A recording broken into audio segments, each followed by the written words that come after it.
நம்ம எல்லாருமே நினைச்சிட்டு இருந்தது ஒன்று, ஆனால் நடந்தது ஒன்று. என்ன நினைச்சிட்டு இருந்தோம்னா, ஆக்சுவலி திருட்டு பிரியாணி கேங் இருக்குல்ல, இவங்களுக்கு தான் உதவும் அப்படின்னு நம்ம நினைச்சிட்டு இருந்தோம். ஆனால் இப்போ உழுந்துட்டு இருக்கிறது யாருக்கு தெரியுமா? கோவா கேங் தான். ஆக்சுவலாக கோவா கேங்கில் மெயினாக வாங்குறது யாருன்னு பார்த்தீங்கன்னா ரயனும் ஜெஃப்ரியும் தான். ஏன்னு பார்த்தீங்கன்னா இவனுங்க ஒரு கதை அடிச்சானுங்களா, நாங்கள் வந்து அந்த அளவுக்கு லாக் பண்ணலை, நாங்களாம் ஆர்ஷா விளையாடல, அந்த ராணுவம் மட்டும் தான் ஓவரா விளையாடணும் அப்படின்ற மாதிரி ரயன் எகிரிக்கிட்டு போனார்ல.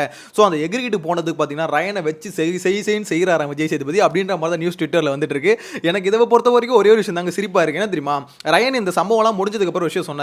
விஜய் சேதுபதி சார் தாங்க சொன்னாரு, இந்த மாதிரி ஏதாவது ஒரு விஷயத்தை ட்ரை பண்ணி பார்த்தா தான் தெரியும்னு, அதனால தாங்க நான் பண்ணேன் அப்படின்ற மாதிரி சொன்னாரு. ஏன்டா அவனுக்கு சொன்னதெல்லாம் செஞ்சிருவேடா, அவனுக்கு சொல்றதே ஒன்று ஏற்றி விடுறதுக்கு தான், அப்படி அவனுக்கு சொன்னானுங்கன்னு சொல்லிட்டு இப்படி போய் இப்போ மாட்டிக்கினியடா அப்படின்ற மாதிரி சொல்ல தோணுது. ஏன்னா 2 நாளாக பார்த்தீங்கன்னா ஜாக்லினுக்கும் சௌந்தர்யாவுக்கும் பயங்கரமான அட்வைஸை போட்டு தெளிச்சிட்டு இருக்காப்ல. ரயன் ஃபர்ஸ்ட் அந்த அட்வைஸ்லாம் நீங்கள் ஃபாலோ பண்ணிக்கோங்க அப்படின்ற மாதிரி சொல்ல தோணுது. ஏன்னா அவனுக்கு மூளை யூஸ் ஆகுதுங்க, சீரியஸ்லி மூளை நல்லாவே யோசிக்கிறான். முத்துக்குமரன் கேம் ஸ்ட்ராட்டஜி எல்லாமே பார்த்தீங்கன்னா பக்காவாக ப்ரெடிக்ட் பண்ணுறான். ஆனால் இவ்வளோ யோசிச்சு என்ன பிரயோஜனம், அதை எக்ஸிக்யூட் பண்ண முடியல அவனால் அப்படின்ற மாதிரி சொல்ல தோணுது. விஜய் சேதுபதி இன்னைக்கு பார்த்தீங்கன்னா சாட்டர்டே எபிசோடில் ரயனை போட்டு செஞ்சு விட்டாராம். அது மட்டும் இல்லாமல் ராணுவுக்கு இருக்குல்ல, ராணுவுக்கு வந்து பார்த்தீங்கன்னா சப்போர்ட் கொஞ்சம் அதிகமாக தான் வந்திருக்கு மக்கள்கிட்ட அப்படின்ற மாதிரி தான் சொல்லிட்டு இருக்காங்க. ஸோ இது மட்டும் உண்மையாக இருக்கும் பட்சத்தில் அவ்வளோதாங்க. ராணுவுக்கு பார்த்தீங்கன்னா ஆக்சுவலி எப்படி சிம்பத்தி ஓட்டு வந்து பார்த்தீங்கன்னா இதுக்கு முன்னாடி ஒரு போன வாரம் நினைக்கிறேன், போன வாரம் முந்தின வாரமா, ஸோ அப்பயே பார்த்தீங்கன்னா ராணுவுக்கு சிம்பத்தி ஓட்டு கொஞ்சம் வந்தது. ஸோ இந்த வாட்டியும் பார்த்தீங்கன்னா சிம்பத்தி ஓட்டு ராணுவுக்கு இருக்குது. என்னன்னு பார்த்தீங்கன்னா அவன் எதுவுமே பண்ணல, அவன் மேலே தப்பே இல்லை, இருந்தாலும் அவனை எல்லாம் குறை சொல்லிட்டு அவனை வந்து அடிக்க போனதெல்லாம் பார்த்தீங்கன்னா எல்லாருக்குமே அன்ஃபேராக தான் தோணுச்சு. ராணுவுக்கு நிறைய பேர் சப்போர்ட் பண்ணிட்டு இருந்தாங்க. அது மட்டும் இல்லாமல் ஜெஃப்ரி இதில் முக்கியமான ஒரு தப்பு பண்ணியிருக்கான். என்னன்னா ஜெஃப்ரி வந்து பார்த்தீங்கன்னா நான் வந்து அடிச்சிருவான்னு கேட்டுட்டு பார்த்தீங்கன்னா ராணுவ போட்டு அடிச்சிருக்கான். ஸோ அது வந்து பார்த்தீங்கன்னா அந்த ஃபுட்டேஜ்லாம் பார்க்கும்போது ஏன்டா இப்படி பண்ணி, அதாவது நீங்கள் எல்லாமே பண்ணிட்டு கடைசியில் பார்த்தீங்கன்னா ராணவே வந்து சாரி கேட்க வச்சிங்களே, அதெல்லாம் ரொம்ப ஓவரா அப்படின்னு நம்ம சொல்ல தோணுது. அதுவும் ஜாக்லின் சௌந்தர்யா இவங்கலாம் பார்த்தீங்கன்னா பயங்கரமாக சப்போர்ட்டுக்கு பொங்கிட்டு போனாங்களே, அதுவும் சௌந்தர்யா ஆட்டிடியூட் இருக்கு. எம்மா உன்னோட ஆட்டிடியூட் வந்து என்ன கேரக்டர்னே தெரியலமா, இப்படிப்பட்ட ஆட்டிடியூட்லாம் நாங்கள் பார்த்ததே இல்லைமா.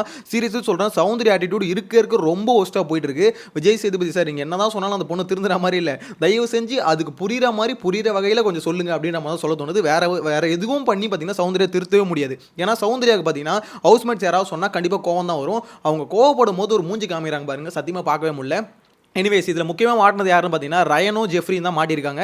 ராணுவுக்கு சப்போர்ட் வந்திருக்கு அப்படின்ற மாதிரி தான் வந்திருக்கு. ஸோ ரயனுக்கு ஆனால் பொழக்க இருக்குன்னு சொன்னல, இதில் வந்து மெயினான சம்பவம் இந்த ஒரு சம்பவம் இருக்குல்ல, ஆக்சுவலாக போய் அடிக்க போனது. இதில் வந்து பார்த்தீங்கன்னா 2 பேருமே லாக் பண்ண வயசு பார்த்தீங்கன்னா ராணுவம் தான் லாக் பண்ணா, ரயனும் தான் லாக் பண்ணா.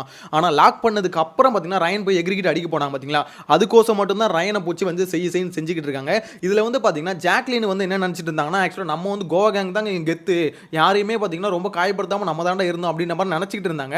ஆனால் அவங்களுக்கு தான் பார்த்தீங்கன்னா வந்துட்டு இருக்கு. ஏன்னா அவனுங்க சொன்னது ஃபுல்லாகவே பொய், அவங்களுக்கு சப்போர்ட் பண்ணிக்கிட்டு டப்பா வேற வந்து ஓவரா டப்பா அடிச்சிட்டு இருந்தார்ல, எல்லாருக்குமே செய்கை இருக்கு அப்படின்னு நம்ம தான் தோணுது. ஆனால் இப்போதைக்கு வந்திருக்கு அப்டேட் படி பார்த்தீங்கன்னா ரயனை தான் போட்டு போலன்னு பொழக்கிறாங்க அப்படின்னு நம்ம தான் நியூஸ் வந்திருக்கு.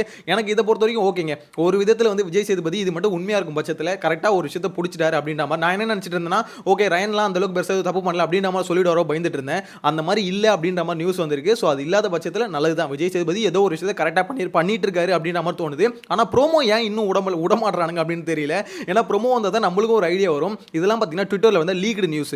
ஸோ இந்த ப்ரோமோ வரும்போது தான் நம்மளுக்கு ஒரு கான்ஃபிடென்ட் இருக்கும், ஓகே விஜய் சேதுபதி உண்மையிலே சம்பவம்லாம் பண்ணிட்டு இருக்காருப்பா அப்படின்ற மாதிரி தோணும். எதனால டிலேன்னு தெரியல, ஆனால் இன்னுமே ப்ரோமோ வரல. ஆனால் செய்கை கோவா கேங்க்கு இன்னைக்கு தரமான செய்கை இருக்குது அப்படின்ற மாதிரி தான் வந்திருக்கு. வெயிட் பண்ணி பார்க்கலாம். சேனலை ஃபஸ்ட் டைம் பார்த்தீங்கன்னா மறக்காம சப்ஸ்கிரைப் பண்ணி வச்சுக்கோங்க. நெக்ஸ்ட் வீடியோவில் மீட் பண்ணலாம். Bye by.